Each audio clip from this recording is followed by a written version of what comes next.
আমরা এসেছি শান্তিপূর্ণভাবে, আমরা এই মানববন্ধন করব না, কোনো মানুষকে উস্কানিমূলক কথা বলবো না।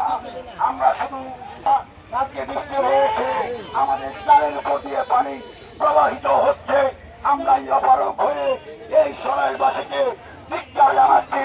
দ্রুত গতিতে এসে আমাদের পাশে এসে দাঁড়ান, তাড়াতাড়ি